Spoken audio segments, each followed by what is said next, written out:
Hello, everybody. A look at our top headlines.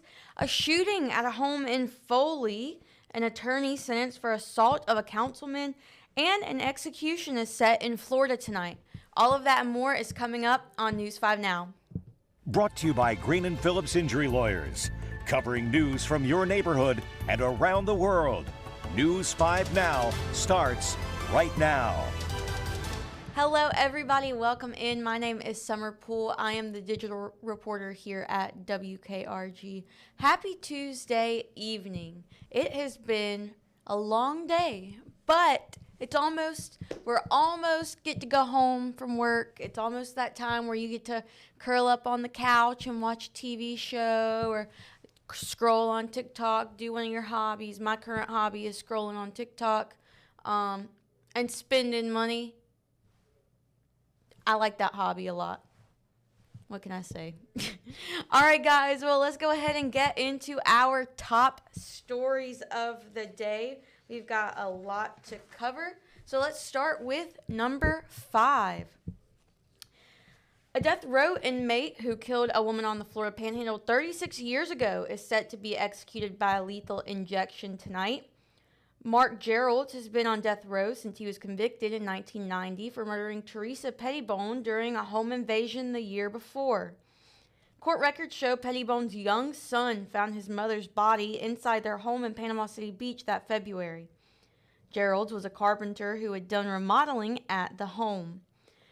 Gerald is set to be the 18th death row inmate executed in Florida this year, further extending the state record for total executions carried out in a single year. Number 4, a News 5 update. An attorney has been sentenced for attacking a Bay Minette City councilman. Earlier this month, Harry Still III was convicted for third-degree assault. Still was arrested back in September. That's when he got into an argument with Councilman Matt Franklin, culminating with Still assaulting Franklin. Still is sentenced to 180 days in jail, split to serve 90. He will also serve 24 months of probation and have to take anger management classes. He has appealed his conviction to the circuit court. Number 3, the first Mobile City Council meeting since the County Commission revealed the city hasn't been paying rent, which nearly doubled for a space at Government Plaza. 4 out of 7 council members agreed looking for another space was something they would support. In June, the County Commission, who owns Government Plaza, terminated the city's lease in exchange for a new lease, which increased the price of rent from $125,000 to $237,000. The city had missed 3 months of rent before the County Commission brought the issue to the public's attention yesterday. While the city has since paid rent for October and November at the old rate, city leaders say the new rent price is just too steep. Mayor Spiro Chirigatis says the city is working to negotiate a new rate. Number 2, new details revealed as a Sims mother believed to be responsible for her 7-year-old son's death went back before a judge today. Investigators say 34-year-old Delisha Mollett shoplifted $30 worth of items from the Sims Publix just before the accident. Investigators say Mollett reached speeds of up to 90 miles per hour during the police pursuit. She says she was trying to make a right turn when she crashed. Police say Mollett was driving to Georgia to keep authorities from taking her children. The case has been bound over to a grand jury. Mollett is being held in Metro Jail on bonds totaling $112,000. And number 1, police are investigating a shooting in the 500 block of Linda Court in Foley. A man was shot and was seen being taken out of the home on a stretcher. Officials believe the suspect has left the area and the shooting was a targeted incident.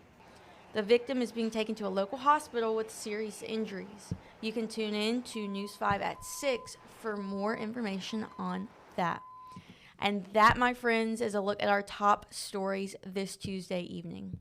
All right, guys, well, let's go ahead and get into our question of the day. Our question is, what are your thoughts on the teams advancing to the college football playoffs? So, let's see. I know there is a lot of controversy surrounding this, so let's see what you guys have to say. Tim says Notre Dame got screwed, but it's their own fault for refusing to join a conference. A 3-loss Bama team shouldn't be in there. Danielle is happy that the Alabama Crimson Tide is in there. Kimberly says she couldn't be more satisfied. Aaron says it's unfair to several teams, including Notre Dame. Taz said Bama should not be in the playoffs since they are now a 3-loss team. There are other teams that are 2-loss that deserve it more. Jamie said if you were a true Bama fan, you know they don't deserve to be there. The only 3-loss team that made it. You have teams with 1 and 2 losses that don't make it at all. James says Alabama does not deserve to be in the playoffs. They will lose again to Oklahoma. Again, we have a coach that is 8-4 at best. Paul says it's unfair to Notre Dame. Susan says BYU had 2 losses, including their conference championship. Bama had 3 losses, including a blowout loss to UGA in their conference championship. Susan said 3-loss Bama should not be in the college football playoffs, period. So, like I said, a lot of mixed feelings. Alabama's in the playoffs. Notre Dame announced that they will not be participating in a bowl game to prove a point. So, that's the question of the day. Thank you guys for commenting and telling us your thoughts. Let's go over to the poll now. Our poll is, do you prefer real or artificial Christmas trees? 34% of you said real, 54% of you said artificial, and 12% said no opinion. This is an interesting question. My aunt and I, we were having a debate about this a few days ago because she was saying she would like a real tree, and I was saying real trees are just so hard to keep up with because they shed, you have to water them or they die, you have to get them in and out of the house. It just seems like a lot to me. I'll stick with my artificial tree. I love my artificial tree. I can just pop it in its little stand, put it up within like 10 minutes, and then it's already lit for me. I don't have to put lights on it. I just put the ornaments on, and bada bing, bada boom, I have Christmas decorations. So, but I can see the appeal of getting a real tree. I mean, going out, picking out your tree. It sounds so fun, but then all the extra work kind of deters me from doing that. So, but seems like a lot of you guys are mixed on what you do. So, thank you again for taking part in our poll of the day. If you know me, you know I have to give you some homework before we say goodbye. If you are not on the WKRG Facebook page, go ahead and go there right now. You can vote in our next poll and our next question of the day. Our next poll is, give me just a second, guys. I lost my place in my papers.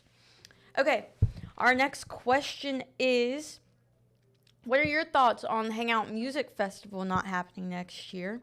And our poll is, will the McGregor Avenue reopening affect your commute?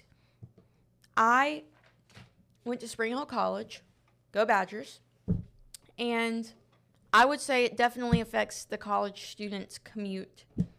I mean, it's just easy. You can leave the college, you can get to airport quickly, and all the things that are on the airport. So I graduated by the time McGregor was being under construction, but I would imagine going there now, it would be difficult to not have McGregor open. So anyways, guys, thank you so much for being here with me this evening.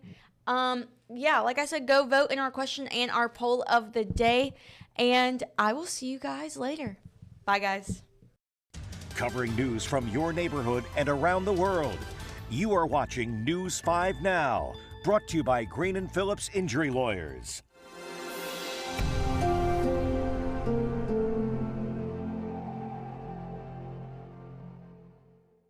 In the courtroom, the judge knows best, and this judge does too. If you've been hurt in a wreck, you need a law firm that knows the system and how it works. I'm attorney David Green. Call or come by anytime. You